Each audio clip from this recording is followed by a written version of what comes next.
Hi everyone. Welcome to today's Triton Talk about the Basement, an entrepreneurial and social innovation hub at UC San Diego. My name is Christine Liu, and I am the Assistant Director of Operations at the Basement and will be the moderator for today's panel. On behalf of our student panel, I just want to take the time to congratulate all of you on your mission to UC San Diego. Before we get started, I wanted to remind everyone that this session is being recorded. Additionally, if you have any questions, we will open it up for Q&A after the panel discussion. So we will try our best to answer as many questions as we can during our time together today, but if we are unable to get to your question, we will provide you with our contact information at the end of the presentation.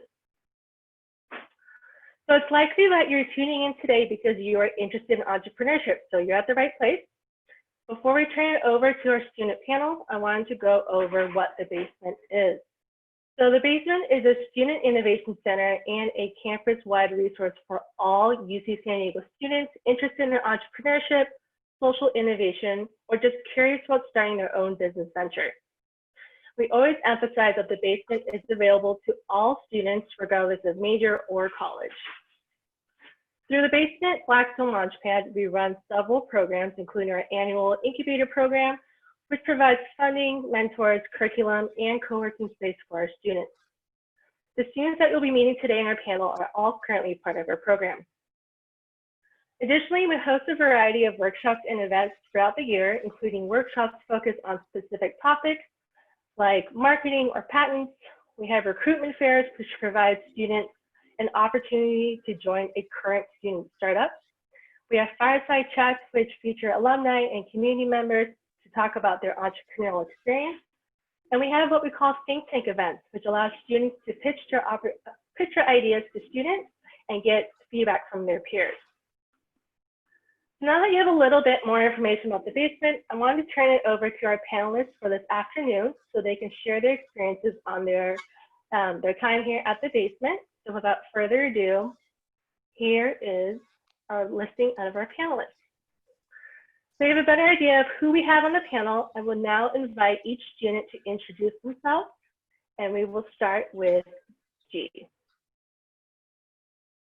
Okay, hi everybody. I'm G. My major is nanoengineering, and I'm a fourth year. I was in Revelle.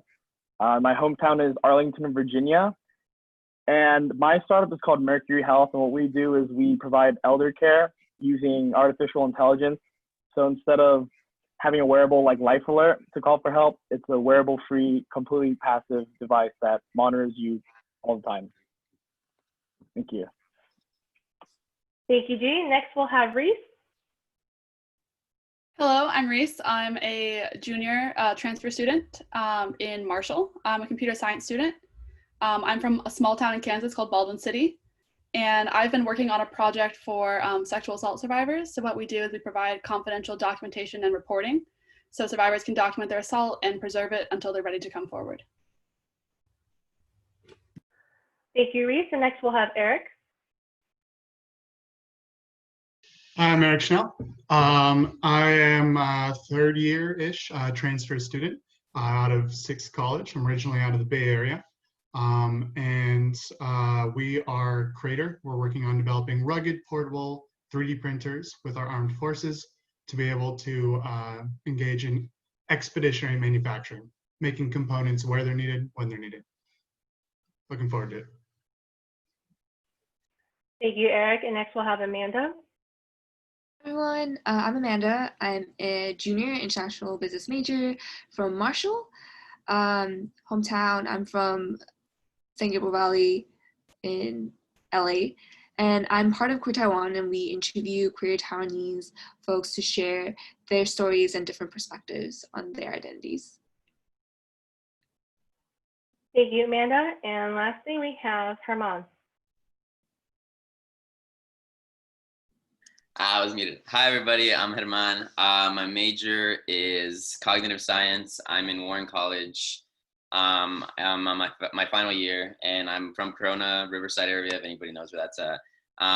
My startup is Collabs. We're building a platform for entrepreneurship and to give more exposure to the startup ecosystem at universities and basically connect more students with projects. So looking forward to getting that out there. Thank you, Herman, and thank you everyone for introducing yourselves. So we're going to start with the first question.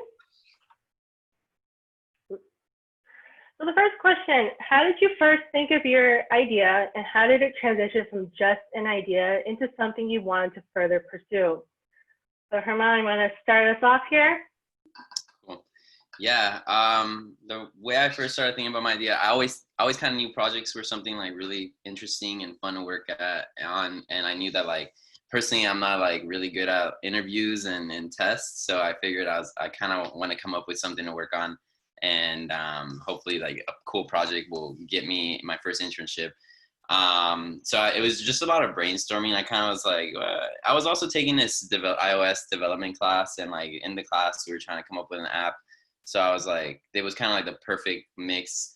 I was just brainstorming, and I was just thinking about problems, like what are some problems that people have. I went through like a long list, and eventually I was like, well, I'm trying to figure out how to work on projects. I feel like not enough people I know like I can join projects. Like I thought that was like a cool idea, and from there we kind of grew and segued into what we're doing now.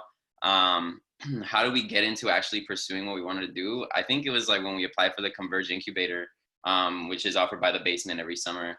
We applied, we didn't really know like much about it. I barely had heard about the Basement, and getting into that zone and amongst other entrepreneurs like working on things, that for me was like inspiring. I got to see people really building stuff. I got to see some cool startups that were getting funded like thousands of dollars, and I was like, wow, like I really want to get into that. And so seeing all that, and talking to people like Christine and Brianna Wiesinger and Sylvia, who they're not here with us, but like these people in the Basement really inspired me and helped me further want to pursue like working on my startup. Thank you, Herman. Next, I want to hear from Amanda. You can talk about how you started pursuing your idea. Yeah, so I've always been interested in like cinematography and interviewing and just like seeing if I could like connect with people. And I was lucky enough to kind of like come across the Basement and come across the founder of Queer Taiwan. And when they were explaining to me like what started was that they wanted to make sure that the different perspectives were being heard, because at the time when they started this startup, it was same-sex marriage was legalized in Taiwan, and they were here in America. So we wanted to see if we could like share the different identities and perspectives that weren't really all like shown on media. And I think that seeing like their passion, like I really wanted to also like join in and see if I can like utilize like whatever passions that I have to like help like bring those perspectives to lives and bring it to the different like communities here in the US as well. I think like having that support like from the Basement definitely like encouraged me to continue, and like we have that support so that we can make these ideas like come to life. Thank you, Amanda. And Eric, I'd like to hear your thoughts. So for me, I've always kind of been a maker, and I've made like 4 or 5 3D printers, but they were more for fun and for myself. But we were introduced through some of the programs here at UC San Diego, one of them being Ignite, which was in the past one of our startup conferences. And there we were introduced to members of the Marine Corps and kind of learned about some of the issues they have with supply chain and procurement. And given my team's experience with building 3D printers, we thought we were kind of the perfect fit.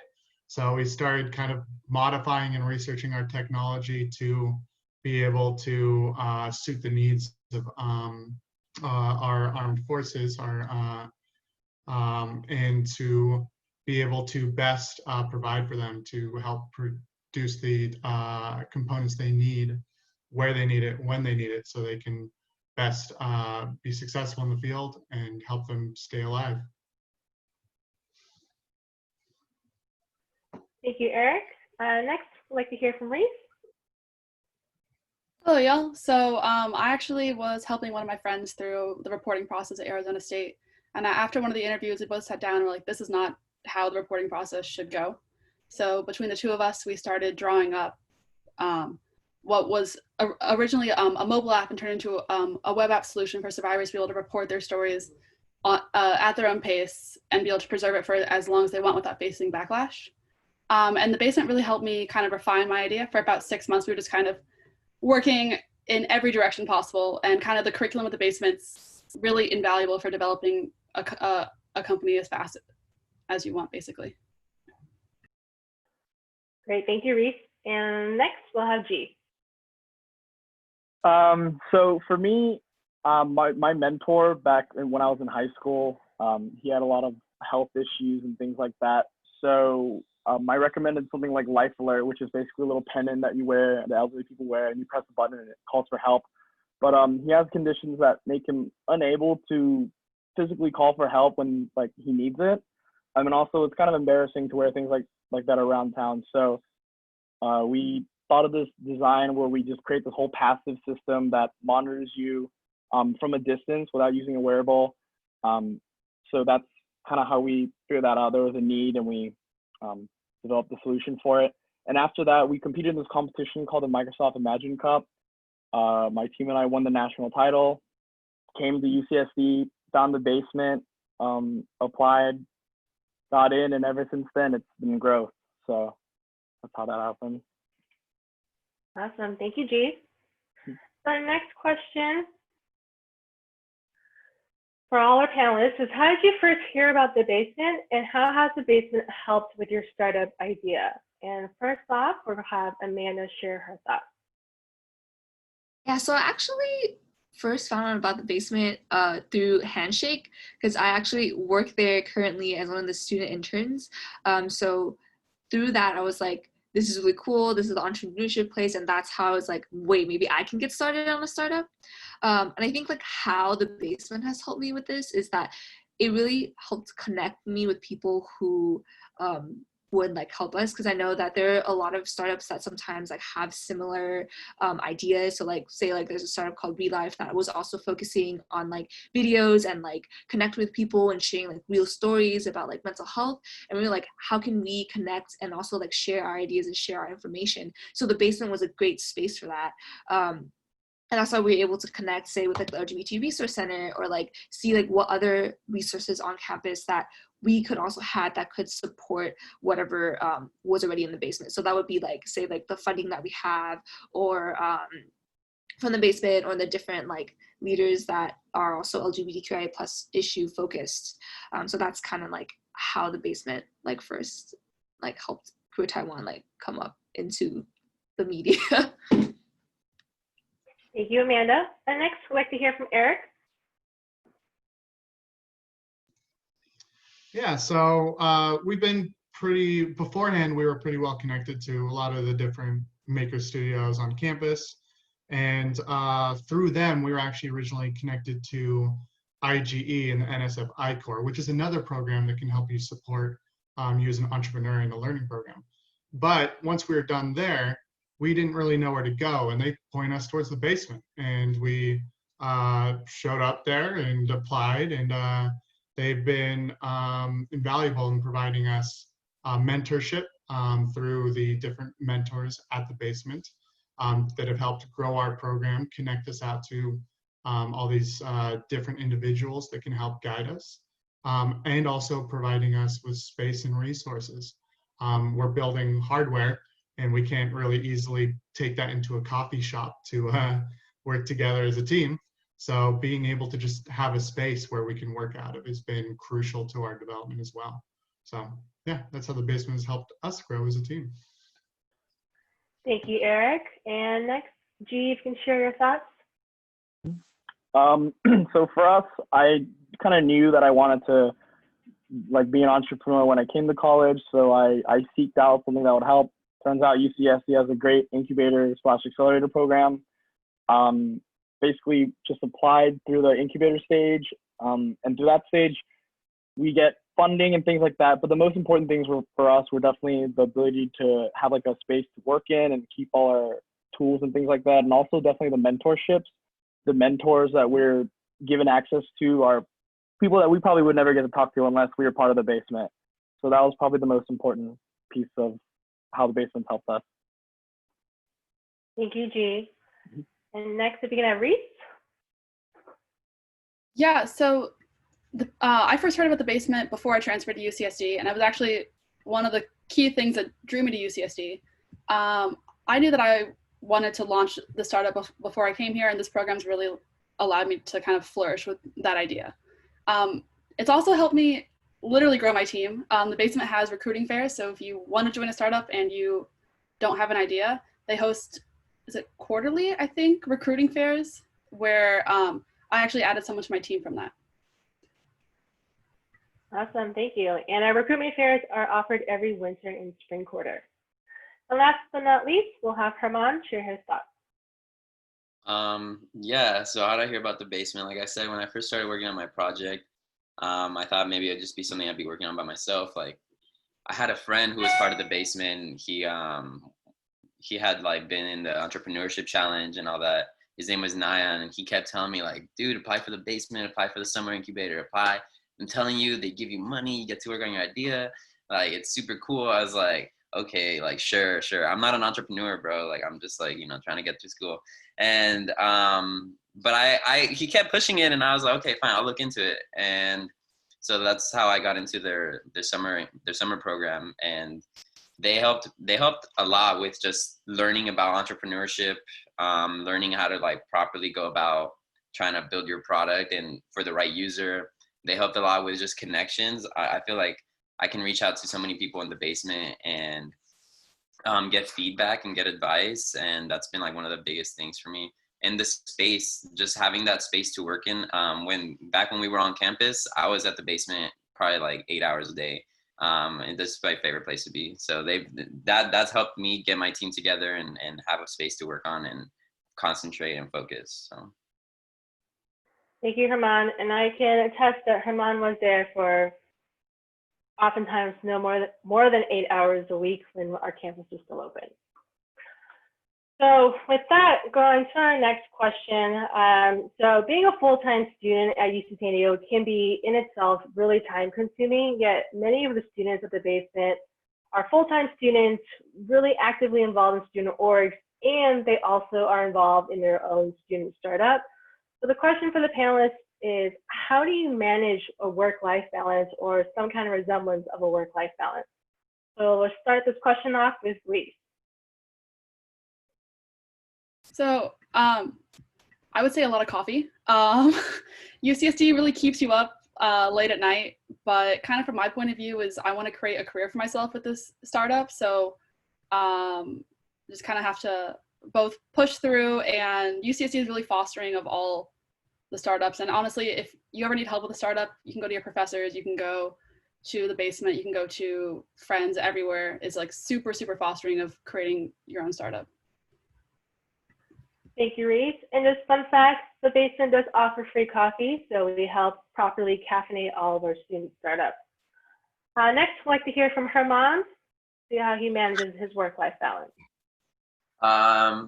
It's a challenge. You definitely have to be, I use Google Calendar. That's one of the biggest things that I use aside from coffee.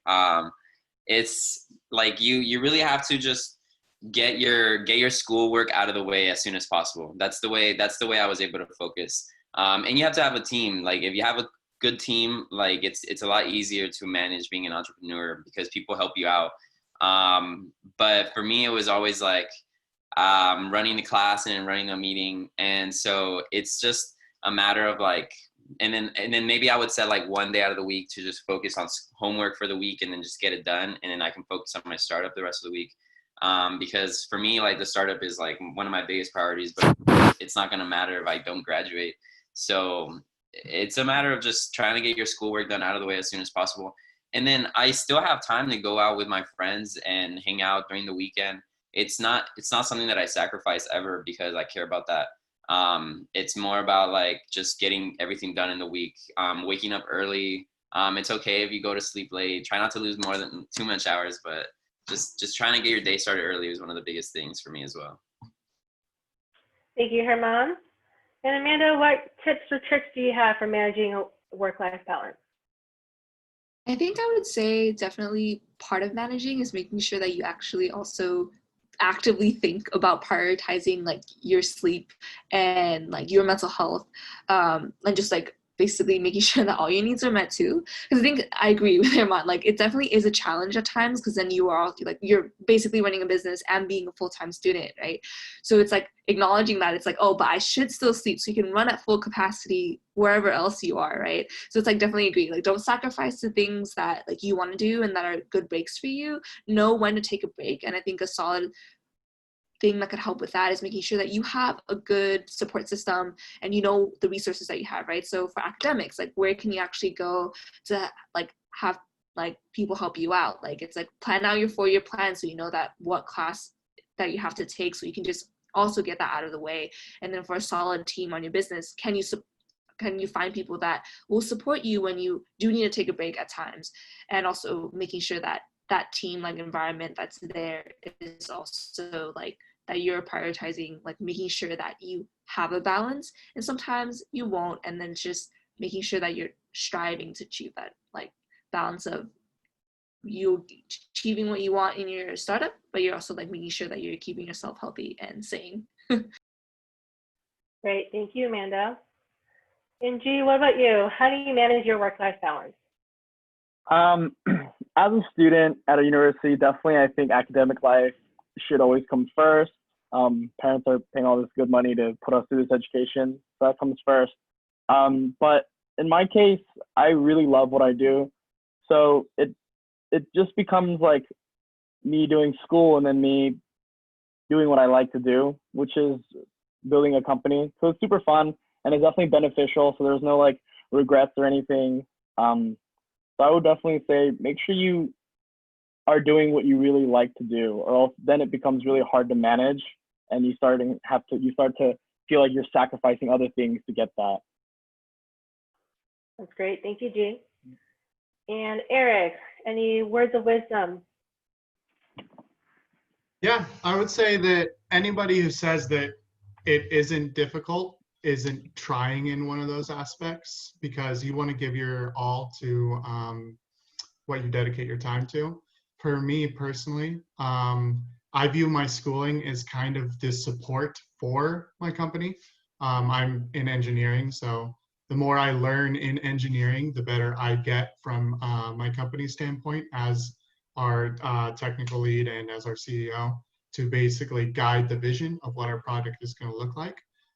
So I look at it as it's just another school is just another part of my startup to basically make my startup as good as possible. So by incorporating them together, I don't feel like my mind is separate paths trying to balance these two things and think in this region and think in the other. I think of it as one path, and they are both kind of supporting each other in that. Great, thank you, Eric. Our next question is, what did you learn the hard way about starting your own business that you wish you knew before you had started? So Eric, I'm going to turn it back around to you.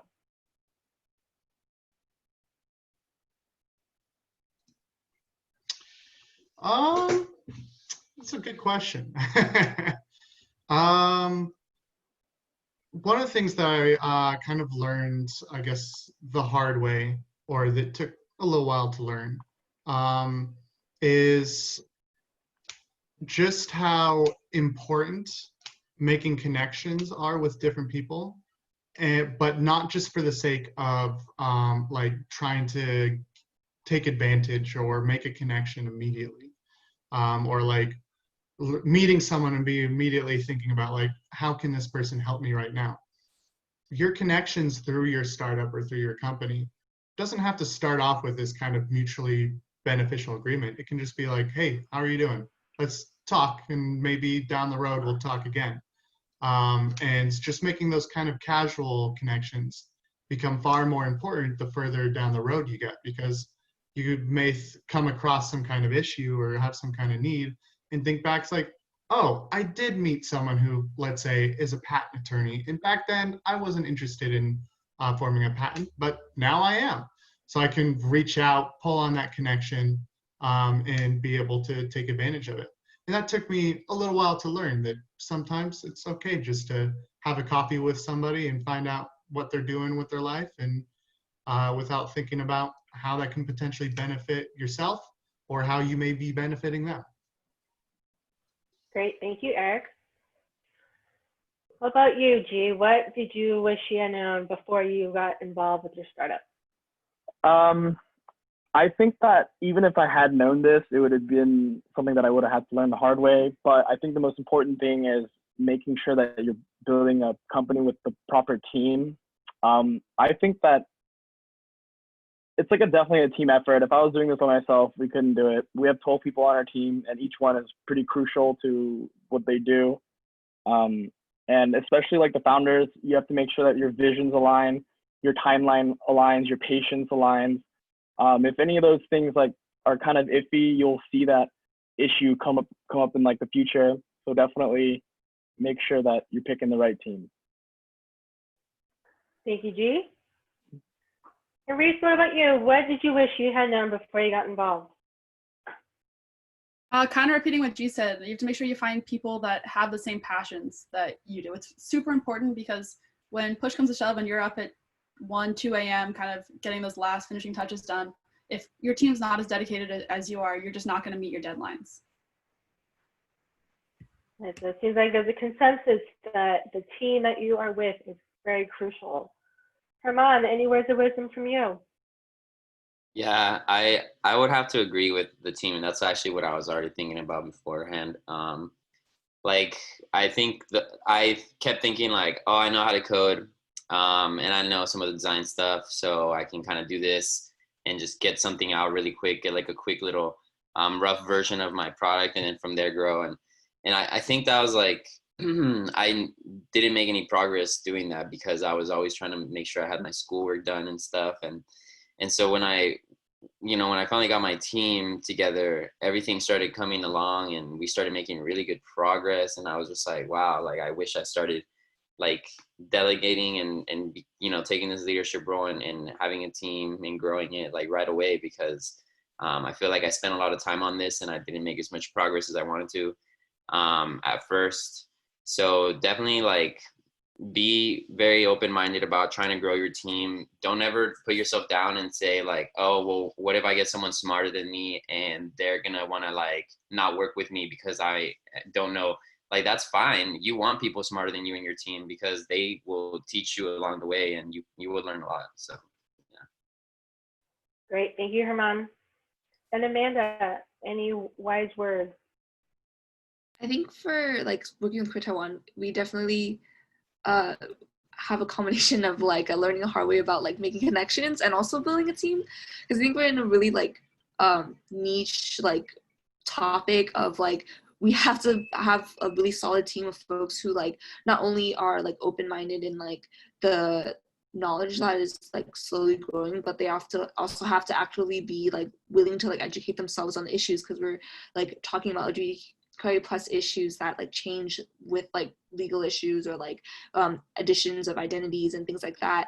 So definitely like learning the hard way is like sometimes it's hard to find folks who like match like what you like want from to build a team, but like I agree, like it's like very important to make sure that they also have the same passions and like they have like viewpoints that like differ from yours, but like in a way that adds on to growing your startup, right? And I think for the connections, like especially since we're a media company, we learned the hard way that it's like we had to make connections like way beforehand. And it was like definitely what Eric was saying, it's like you have to just start with like how you build up that connection with them so that later on you can also be like, oh, like if you could like just like post our posts and then we'll share something of yours. And it's like that connection is really important, where like you can start that like whenever in the process of like your startup, and like we're trying to do that right now.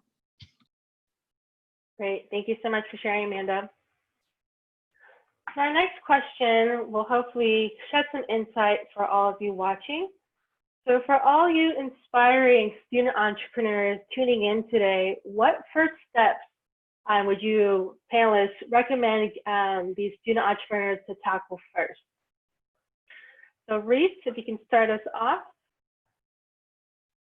So it kind of depends on if you want to make money yourself or create social good. So if you want to create social good, that was my driving force. Find the thing you're most passionate about, or the thing you see the biggest problem in society, and sit down and try to create a solution for that. I did that, and I ended up with this product, and I could never be happier. If you want to make money, try to find the biggest market or whatever you think could be a marketable solution. Thank you, Reese. And Amanda, what about you? What are some first steps you'd recommend an aspiring student entrepreneur to tackle first?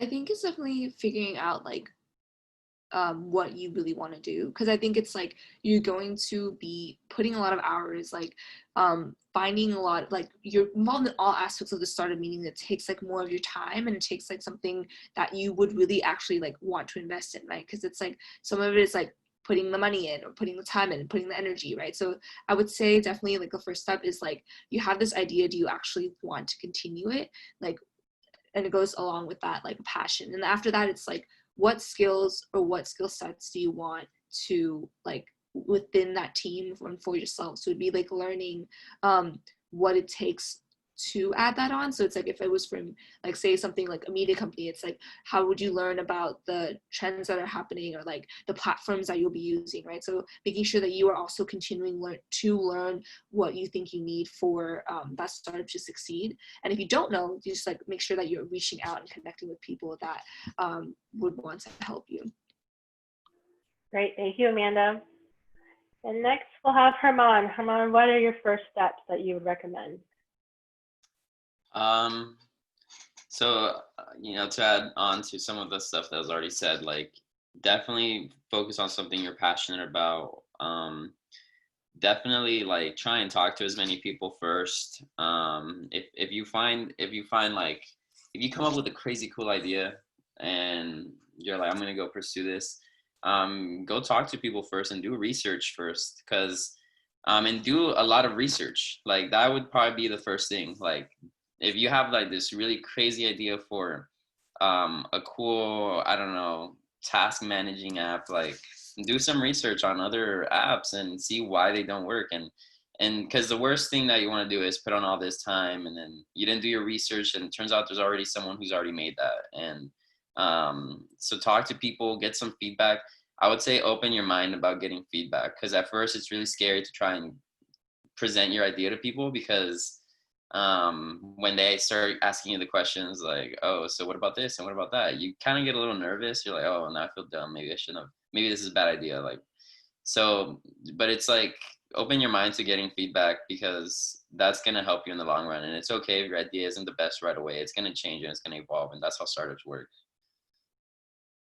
Great, thank you, Herman. And Eric, what about you? What would be your first step that you recommend? Yeah, so you don't have to start immediately. If you don't have that key idea and you're racking your brain for it, or you maybe have some kind of an idea but don't know exactly how it would look, you can focus on yourself first. About 80 to 90% of all successful startups are founded by people who have some kind of experience in the field first. So start getting that experience. Looking into maybe taking extra classes in something that really interests you, talking to people who are in that field. The benefit of being on a research campus is that you can talk to some of the best and brightest in just about any field across all industries. So you can really kind of learn from the ground up all these different details, build your own skills, some technical skills, maybe learning how to code the best you can, learning some business skills, to be able to prepare you to be able, once you've got that killer idea, or once you've got that single like market target, or maybe once you've graduated. You don't have to do it in college, but you can, and you have the resources here to do it. So build up that background knowledge, that education, to be as successful as you can when you do take that first leap. That's my advice for someone starting out. Thank you, Eric. And lastly, we have G. G, what words of wisdom or first steps would you recommend someone to take on first? Yeah, so being an entrepreneur is all being a problem solver, and you can think of like ideas that are cool or things like that, but I think it's the best way to is just kind of change your mindset into being a problem solver. Anything that you come across that's like unfortunate throughout the day that you wish was a little better, try to think of how you'd improve it. And then just being in that mindset, eventually you'll come across a problem that you're like, wow, a lot of people actually feel the same way. And then there you can think of an idea on how to like fix that and make your own solution. And I think that's definitely really important to do that now, especially as freshmen and transfers coming into college. Because we're in college, if you're trying to start a company, now is the best time to try it. We have the least amount of risk. You know, we don't have jobs that we have to support ourselves like throughout everything.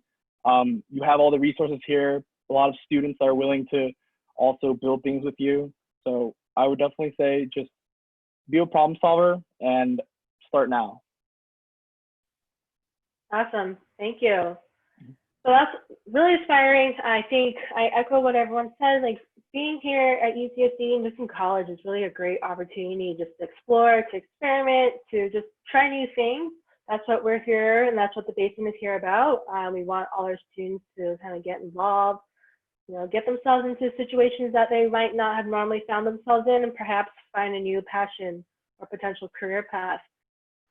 So that's going to wrap up our questions for now, but we did want to make sure we have enough time for all of you to ask your questions. So I know some of you have been submitting your questions to the Q&A, so please feel free if you have any other questions to submit them in the Q&A section on your Zoom webinar. At this point, we will go through some of the questions that have already been asked. So I'm going to ask some of these, I'll share with the group, and then any of the panelists, feel free to just chime in, okay?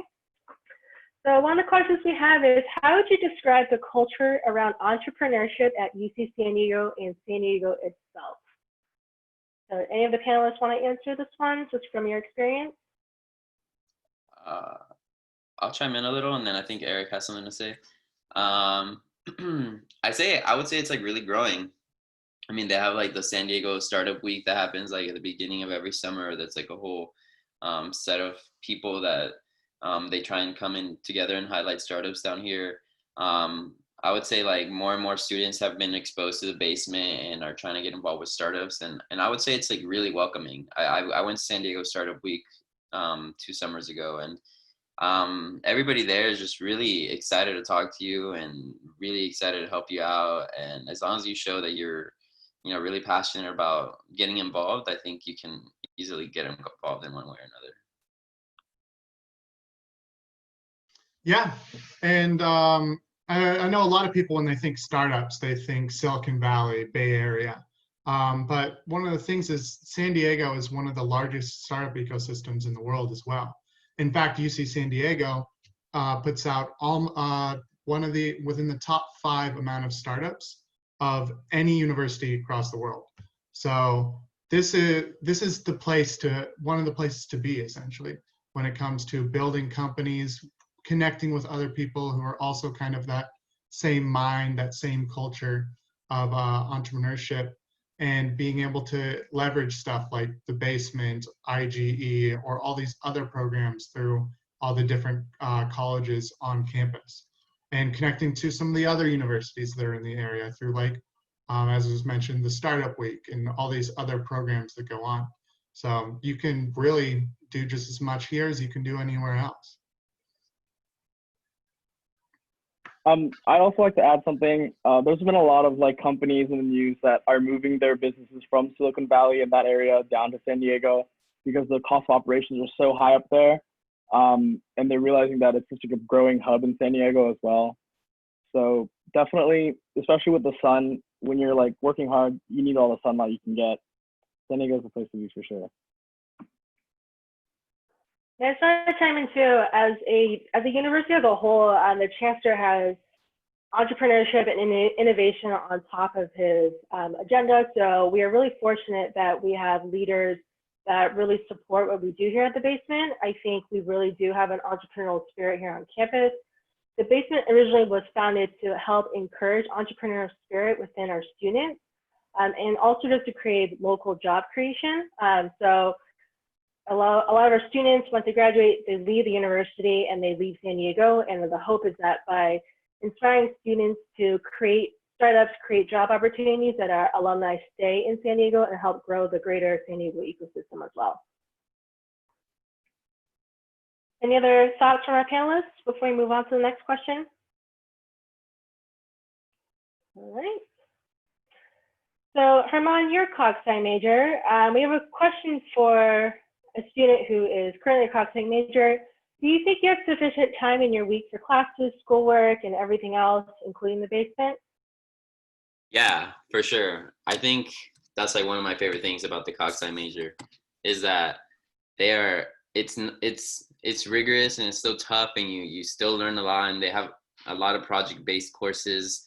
And obviously as you get to your final year and you start working on these bigger project courses, like the project meeting with your group and stuff takes a lot more time. But like I feel like cog sci major, I'm a CS minor, so when I was focusing on just finishing my CS minor and I was taking like a bunch of math and CS classes, like that's when I would say I had the least amount of time. So no disrespect to like a CS major, I would say like cog sci major has more time. Like, and unless you're like crazy godly CS person, but yeah, I think I've had a lot of time. That's because I'm in this major and because they're so lenient and they're so helping. I think I've been able to balance that pretty well. Great, thank you, Herman. We have another question. This is for an incoming freshman. So the question is this something, so joining the basement, is this something a freshman should take part in? I don't want to miss on any other opportunities and chances to make new friends. So we understand that it's challenging, starting a new university, but for all of you that joined the basement fairly recent on, I'm thinking of you, Reese, how was it for you coming in as an incoming student and then jumping straight into the basement? I loved it. It helped me meet people and friends, which is one thing I was really scared of when I transferred to UCSD.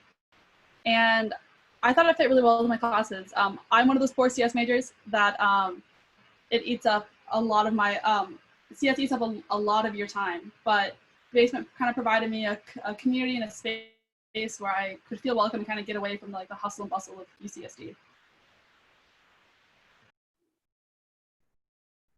Anyone else want to chime in on that question? This is regarding as a freshman, is this something I should take part in? I don't want to mix up, right? Yeah, for sure. I think you will make friends in the basement, and if you don't have to commit all your time to the basement. You can still go out to a bunch of social events. It's not like a mandatory commitment. It's not like a club that you have to go to meetings every 2 Mondays of the week. Like, that didn't make sense, but it's like you can still make friends at the basement. You can still participate in a startup or start building your own startup. Like if you're a freshman, like just take it easy. It's not, you're not gonna, go slow. Like Eric said, like figure out like, what your skills, what skills you want to like master first and focus on yourself. But if you're interested in entrepreneurship and you're a freshman and you're coming in, I say like it'd be worth sticking around and being part of the community, and just having it in the back of your mind, because when you do finally feel like you're ready, then at least you're already connected and you're not going to be very intimidated to come in. But it's not like a crazy commitment. You can definitely still meet friends and have fun and do all types of things. Yeah. Thank you, Herman. And the next question is directed at Eric. The two different questions. But first of all, Eric, can you go into some detail about how becoming an engineering major how did it help you being an engineering major in your business and vice versa?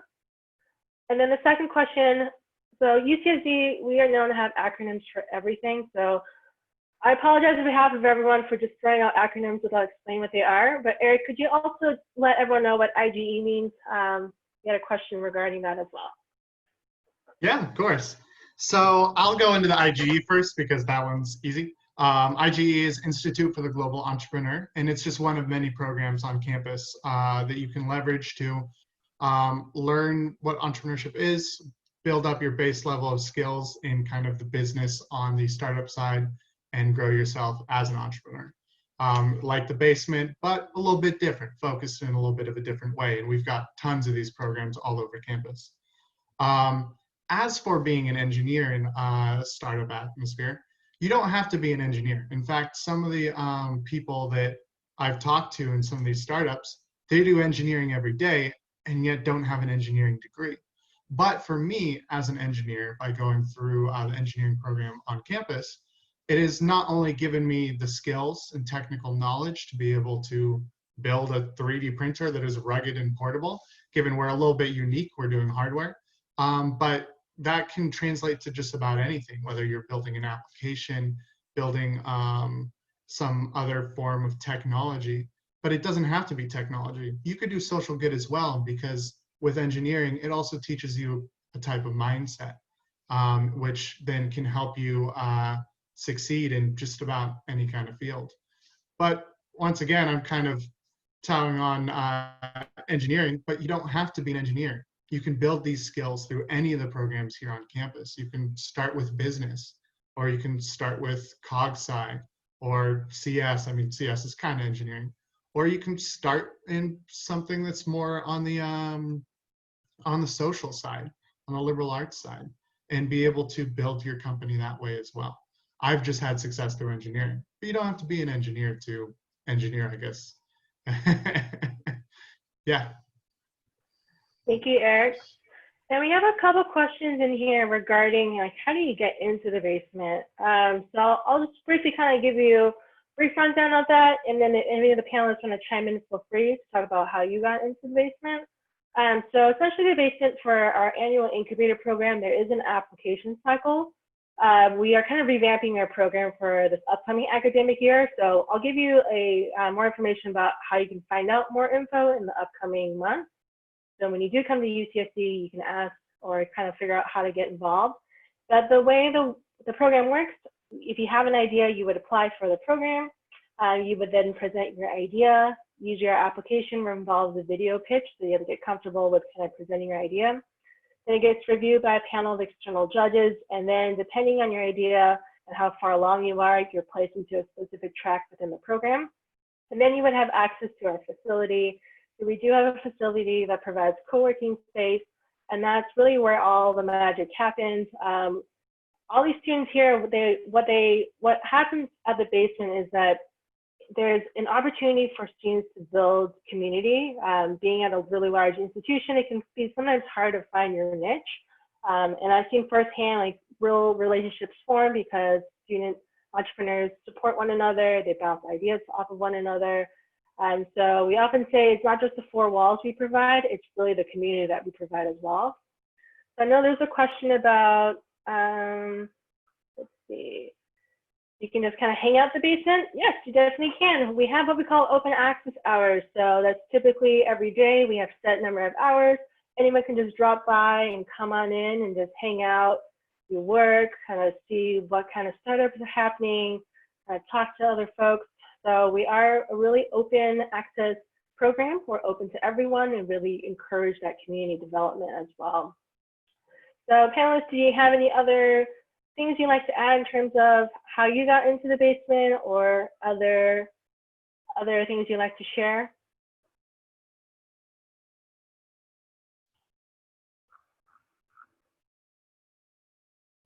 All right, looks like it has answered all those questions.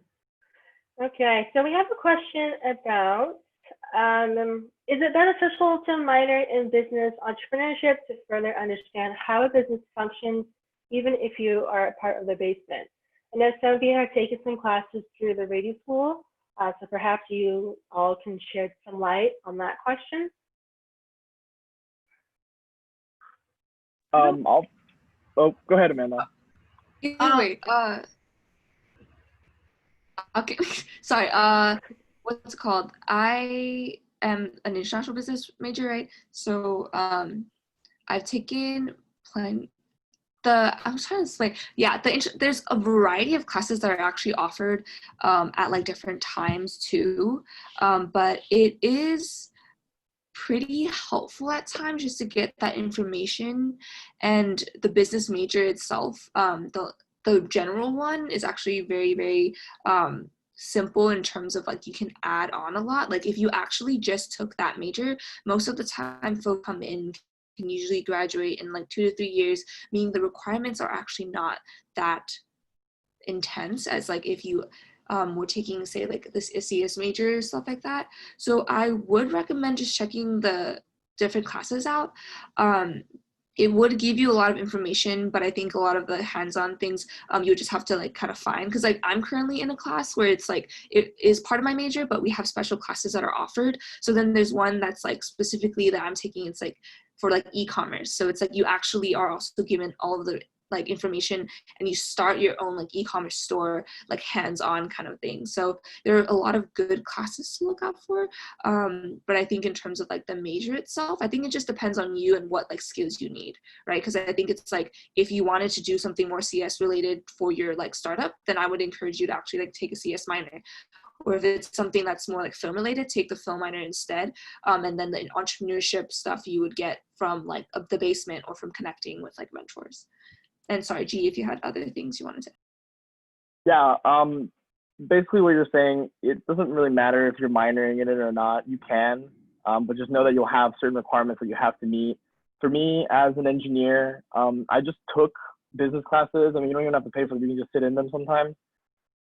I don't know if you're allowed to do that actually, but you can audit them for sure, for free. And I've definitely learned a lot from those classes. One biggest one was like managing diverse teams. I met a lot of cool people through that class as well, and the professor was really great.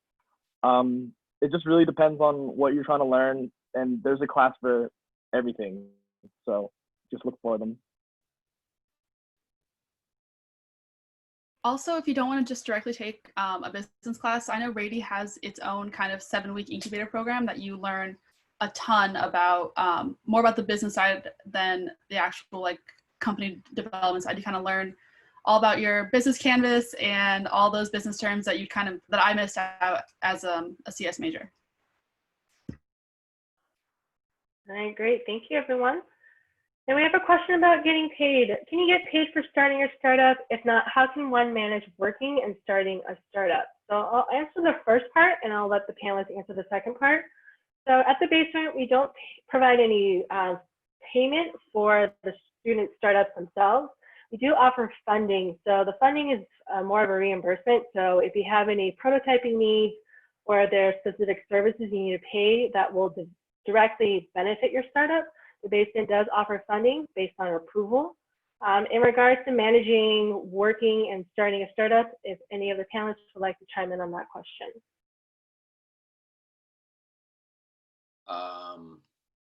So, hold on. I totally just lost it. What was the second part? I was about to hop in on that. Did you hear me? Yeah, so it's, can you get paid for starting a startup? If not, how can one manage working and starting a startup? Yeah, working. It's kind of hard managing working and trying to do your startup. But I think it's just about like how badly how much time you want to dedicate to it. If you don't have a team, then you can. It's a little bit easier to manage, I guess, because everything is all on your time. And at that point, it's all based on what you want to put into it. If you have a team and you're working and you have school and stuff, it's just a matter of being able to like take that leadership role and like really delegate tasks and just have faith in your team that they'll be able to get stuff done and just having. I think the biggest challenge would be scheduling meetings that work for everybody, but I think it's still very doable to work and do your startup. Thank you, Herman. Anyone else want to chime in on this one?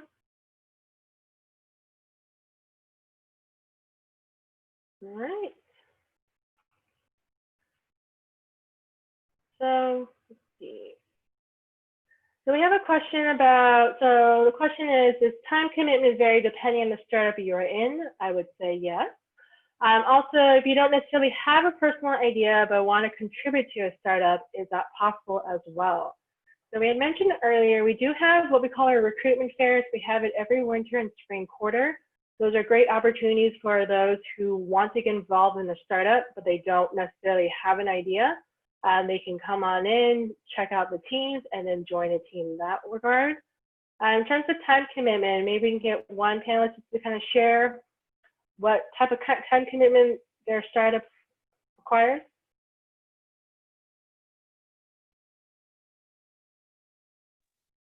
I think it definitely varies, the time commitment. It depends on like where you're at, like what stage you're at. If you're trying to like if you're trying to develop your product, then like say you have to code it or something, and for example, like we have to code ours. The time commitment, we tried and set up at least like meetings wise, like we have to do at least like 3 hours of meetings a week just to like catch up and sync up and make sure everybody's on task and answer any questions. But then just depending on like the technical difficulty of like trying to do your develop it, like it might even be like hours of your day. It depends on what stage you're at. If you're just prototyping and you're just trying to come up with like a rough working version of your product, it's not actually like an app, but it's a design for an app, then it's a little more doable. It's less time. But every startup definitely varies. I would say for us, when we were at the basement, we were working like at least 9 hours in a week on campus. All right, great, Herman. So I'm just going to answer one last question we have from our audience. So the question is, are projects developed in the basement the intellectual property of the basement or the university? So that's a really great question. I did want to emphasize the basement is an intellectual property or IP-free zone. What that means is any idea a team creates at the basement, the student would retain the IP. However, if you work with university professors and you work in a lab, that might look a little bit different, but if you create the idea at the basement, you own your own intellectual property. So that's a great question. So I just want to go over some additional information. So we had another question about getting more information about the basement. So there's multiple ways in which you can stay connected with us. The easiest way and the one we recommend is following us on social media. Our handle is just UCSD Basement. We use Facebook and Instagram most frequently, so I recommend you to follow us if you haven't already. Easy way to stay connected, learn what's going on. We have a lot of events. We have LinkedIn, so feel free to follow us on LinkedIn. We also use Twitter. And we have a weekly newsletter, so if you want to learn more about what's happening at the basement, at UC San Diego, in San Diego in general, in terms of the innovation world, feel free to subscribe to our newsletter. And then lastly, given everything has gone remote, the beauty of that is now all of you can join us for our virtual event. We have a pretty long lineup of events, so feel free to come to any workshop and event. You don't have to be an official UCSD student to join us. Just go ahead and follow us on Facebook and you can join that way. And also, we have our virtual demo day coming up in a couple weeks. So our virtual demo day is called Triton Entrepreneur Night. This is our first time doing a virtual event. I invite you all to join us. We will have a online pitch competition and also an opportunity for our audience members to vote for their Audience Choice Award winners. There are cash prizes given to these teams that win, so it's a great opportunity to kind of see our basement teams in action. So I invite you to join us on Wednesday, May 27th from 4 to 5:30 p.m. The registration link is listed down there. If you follow us on social media, we'll be having a lot of marketing material for this as well. And then lastly, if you have any additional questions, I encourage you to reach out to any of us, either myself, we have a general basement email, or the panelists. All their contact information is listed here. We are a very welcoming community, so we welcome all questions. If you want to connect with any of us, please feel free to do so. And our website is also ucsdbasement.com. If you want to learn more about our programs and everything else, just feel free to visit the website. As I mentioned earlier, we are revamping our program, so I would stay tuned around the summertime or so, and then we'll have more information. So that's going to wrap up our presentation. Just want to thank all of our panelists for giving their time and giving their insights. And once again, welcome to UC San Diego. We're so excited to have you all join our Triton community. Thank you, everyone.